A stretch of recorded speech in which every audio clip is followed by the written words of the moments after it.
everyone, my name is Denise Chiapetta, and today I'm going to be speaking with you about chapter 6 from Helen Sullivan's book called To Change the World. It's a great book, I highly recommend it, and it's all about the story of Ruth in the Bible. She has a whole book of the Bible named after her, and Helen wrote a book just examining her story more in depth. So I have really enjoyed it a lot, and I hope that you enjoy this in-depth look at chapter 6. So I'm just going to start in. So chapter 6, the title is Discipleship is Not Optional, which, wow, like there's a concept. Helen just goes right for it. And it's true, discipleship is not optional. I know there was much of my life I had no idea what that word even was. But the book of Ruth really does a great job of showing what a great discipling relationship can be. It's not about two perfect people, but it's about friendship. Friendship through thick and thin, and friendship that helps us progress in our life in a positive way. And don't we all want that? You know, I know I generally tend to explain to people discipleship, it's mentoring. And you know, people pay a lot of money for life coaches, for career coaches, all sorts of things. But when we really have friends who are spiritual and who can help us with scriptures of how to live our lives and just how to love better, how to be a better friend, how to progress in our lives spiritually, we have the best that discipleship can offer. And often we don't even have to pay for it. It's just the privilege of a great friendship. So in the book of Ruth, Naomi and Ruth had that. They were mother-in-law and daughter-in-law, but they also just were really bonded in love. And definitely for those of us who are married, if we can achieve that with our mother-in-laws, we want that too, because they do have so much to offer in terms of wisdom. So I'll just start in on page 127. It says that Naomi wanted to find Ruth, not just a home, but a good home where she would be well provided for. The translation for this phrase comes from the two Hebrew words, yatab and manoach. I don't know if I pronounced that right, but respectively they mean to be good, well, glad, or pleasing, and a resting place, state or condition of rest. And you know, doesn't that sound great? I don't know about you, but I do. I want to be well provided for, and I want to have a condition of rest. I think that's sort of every woman's dream. And that's what Naomi was looking for Ruth. And we see that as they both journeyed and trusted God, that was exactly what they were brought to, both of them. It says that the vision that God could provide Ruth with a fantastic future, even in the land of the Jews, which was a completely foreign place for Ruth. And it says that they had a relationship of mutual submission. And, you know, I don't know about you, but that word can bring up a lot of different ideas for people. But I think what Helen says here is a great definition of it. She says, submission is oneness to achieve a higher goal. To submit oneself to a partnership for the greater good to achieve a higher goal. Submission is redemptive. And yeah, I'm not even going to attempt to elaborate on that because I think she just says it so well.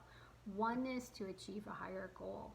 You know, and often when we have incorrect or just tainted views of submission, it causes us, Helen says here, to question Romans 12:2, God's good, pleasing, and perfect will. But when people really have a spiritual mindset and one of love and respect for each other, there's a mutual submission. You know, it's a friendship. You know, if your friend has, you know, a runny nose and they ask you, hey, could you go get me a Kleenex? Like, I'm not going to think like, I'm not going to submit to you and get you a Kleenex. No, you're my friend. I'm going to run. I'm going to go get you the whole box and bring it back, you know? So yeah, just having that mindset of it. And then Helen makes a great point here that, because like I said, I do think submission can bring up a lot of different ideas, but she says, together, men and women make up the true total image of God. Which half of God is more important than the other half? Man and woman together make up the whole image of God. So submission is mutual, to be single-minded with a bigger goal in sight. And then she goes on, she says, husbands who do not listen to their wives or value their thoughts and input do not understand mutual submission. Wives who harbor smoldering bitterness in their hearts towards their husbands, doing what their husbands say in action, but without being unified in heart, do not understand true submission. So I think that really clarified it a lot for me. And as a woman, it just gave me comfort, knowing that together men and women make up the total image of God. So take from that what you can and be reassured by it, be encouraged by it. I thought this was interesting on page 130. I don't know about you, but sometimes I can think about Bible times, and it just seems like it was probably, people had their sheep and they lived in tents and everything was simple. But here it says on page 130, Helen makes the point. She's talking about when Boaz and they were threshing grain on the threshing floor, and she said someone would sleep there on the threshing floor overnight to make sure the grain was not stolen. And I just, it never really occurred to me, but there was all that kind of stuff back then too, so like if you put an alarm system on your house, or if you're afraid of your catalytic converter getting stolen out of your car while it sits in your driveway, I know that's been happening kind of in my neighborhood a lot. Hey, that kind of stuff happened back in the Bible times too. It was, maybe they didn't have all the technology that we have, but in some ways it was just as complicated back then, if not more. I think of just the society that Jesus grew up in. He grew up in Nazareth, which was kind of known to be like a bad neighborhood.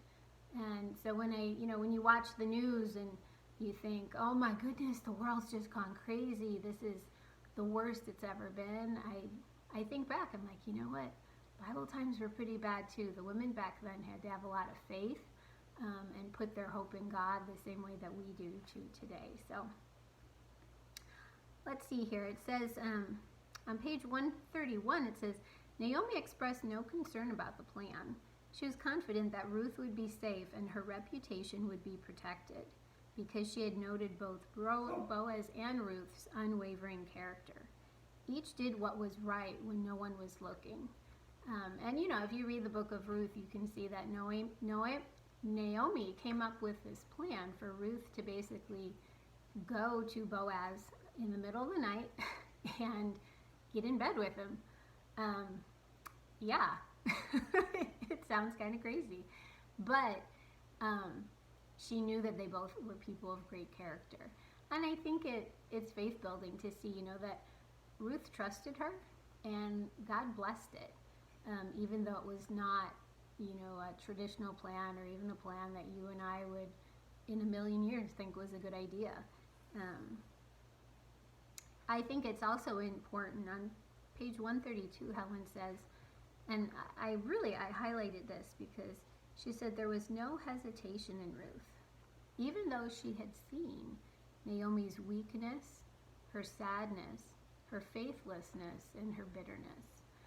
And I know I've definitely had that temptation. If we are in a mentoring or discipling relationship with someone, it can be an excuse in our hearts to think like, man, I don't know what I can learn from her. She's a mess. We see one area of their life where they could have growth, or maybe several areas, and it can be easy to just think, okay, anything they say, I'm just not going to listen to because they're not worthy of my respect. But we can miss out on so much by doing that. I know that I personally have. I look back on mentoring relationships I've had where there were times where I didn't assume the best of people. And I missed out on a lot of training that now that I look back on, I think it was just I wasted time because I didn't look past their human qualities to see the qualities of God that were still working in them and that I could learn from for my own life. So I do encourage you, ladies, just to make the most of the discipling relationships you have. Your mentors are not perfect, and neither are you. and neither am I. And that can actually be a source of comfort. I do remember one discipling relationship I had where there was one day and my mentor she was having a bad day. And it actually brought me comfort because I realized, I was like, wow, you know what? She's just like me. And she's just trying to make it to heaven. And I respect that. I saw the battle in her life. I saw the battle in her mind and the battle in her heart. And that, yeah, you know what? She's just a human being. And it gave me comfort to see that, A, I'm not the only person who's tempted to lose my temper and, just completely lose my mind at times and get angry and, not act like the woman I know I'm supposed to be. And do all sorts of things I will say and regret later. But then not just that, but also like it made her more real to me. And I felt like, wow, this is someone who I can really be a friend with because we have this in common too. So I'm not saying, go around and let's be our worst with each other all the time. No. But it's good to be vulnerable with each other. It's good to be transparent because we can see that, we're all just human and we need a lot of grace. We need a lot of love from each other. And we need a lot of forgiveness too. And that's okay. That's God's plan. That's part of the mentoring. And I think the thing that really stands out to me from this chapter that's so valuable, Helen says there are two mindsets that destroy discipleship. First, a lack of humility towards God and others. Second, a lack of conviction that this is God's training plan. And she goes on to say, what if Ruth had gone to see Boaz and his men while they were still eating and drinking, the opposite of what Naomi had told her? Would Boaz still have taken care of her? We don't know. What we do know is that she humbly and wholeheartedly followed the plan, and it worked. And she makes the point later to say, after all, partial obedience is not obedience at all. And we can see several instances of that in the Bible where, we kind of think, okay, well, people think, let me tweak the directions here. Saul did that back in the Old Testament, and it was not rewarded. We have to take seriously, if someone gives us advice, like, unless it goes counter to the Bible, just follow it, and when we obey the Bible and God's word, to obey wholeheartedly. Let's see here. I'm going to skip a couple pages. It says, I think this is a great point on page 138. It says, Ruth had followed Naomi's advice and direction, and now she was so excited to let her know how it had gone. So basically, she does this plan. She goes and she, lays down, visits him at night, and it says that then she reports back to Naomi how it went.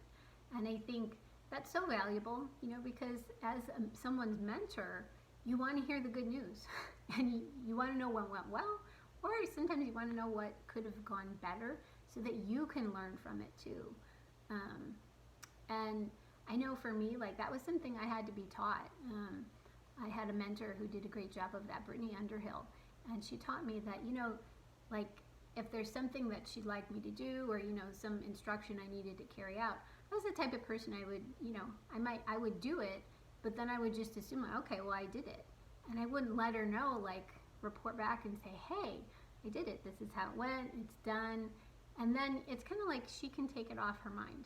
She knows that it's taken care of. And, those are great principles just even in work and career, being great employees to our bosses, letting them know, that we've executed the tasks they've asked us to. So I think that's just a great life skill to take away.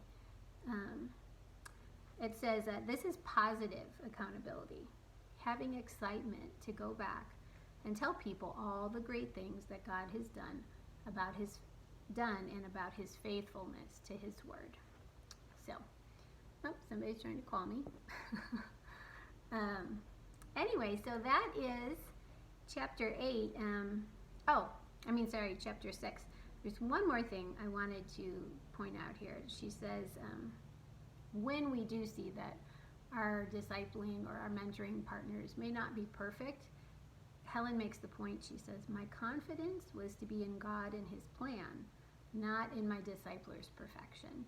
And I think that's such a good point to make. She says, I'd learned that when things were rough, I need to figure out how to be the friend my discipler needs. You know, some relationships will be easier than others. I've had both. I've had mentoring relationships that were very easy. I've had others that didn't come as natural, but it's always just a great policy. If you want a friend, to be a friend, and find out what type of friend your mentor may need and want, and be that person, you know, and chances are you're going to get a great friend in the process too. She says, secondly, I decided that in taking advice, I needed to fully own my decision to follow it. I think that's so important. You know, we can't, you know, take someone's advice and then later, if it doesn't go well because we didn't really have our whole heart in it, think, oh, well, see, this proves it. She told me wrong, you know, or, oh, I told you so. I knew that wasn't going to work out. No, if we decide that we are going to follow it, we have to follow it wholeheartedly, and own that decision, whether we like the outcome or not. It's our decision. There's no mind control here. That, you know, we make our own decisions, and we need to own those. She says the third decision that changed me was when I learned how to ask questions to understand the heart of the advice. That's so important too. You know, somebody may give you some advice that you don't quite understand, or doesn't make sense to you, or you have reservations about.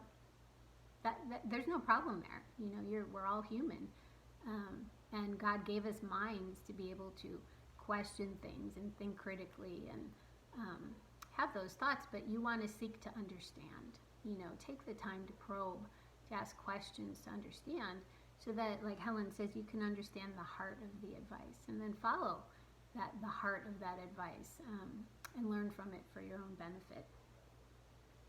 So like I said, that is chapter 6. Those were some of my takeaways. I hope that you continue to read the book and enjoy it. And yeah, have a great day, everyone. And again, Called to Change the World by Helen Sullivan. Take care. Bye-bye.